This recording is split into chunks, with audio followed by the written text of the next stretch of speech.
You guys should definitely take a good look around you and look at the people around you and notice a lot of the time that you're wasting and all the things that are essentially stealing your dreams, all the stuff that you're doing online, spending too much time on social media, the fact that you didn't wake up in the morning and went to the gym, the fact that you ate that donut, that you didn't get on that ketogenic diet, the fact that you didn't post those 20 pieces of content, the fact that you didn't fix your credit. You might just watch this video and you might just pass on and still procrastinate and procrastinate and procrastinate. The New Year's is coming up, and essentially, if you look at all the micro things that you do within a day, they're going to add up eventually and you're just going to waste your effing time. So do an inventory of the people around you, look at what they're doing with their lives, look at the things that they're saying, the content you're consuming and they're consuming, and make a decision. Are the things that you're doing leading to your goals? Are you overweight?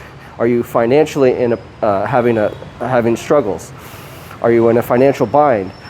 Is your credit destroyed? Are you making impulse purchases when you know you shouldn't? Are you getting into more debt than what you should? Are you procrastinating on repairing your credit and signing up with our service when you know you should, but you don't really have a reason why not to, right? So do an inventory of all the things that are taking up your time, because if you don't act now to stop, the power of doing one bad decision will lead to the next bad decision, like a domino effect.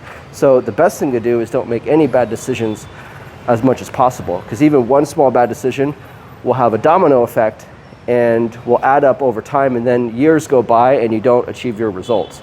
So if you really knew the truth of what one bad decision could lead to, then you would never make one bad decision in your life again.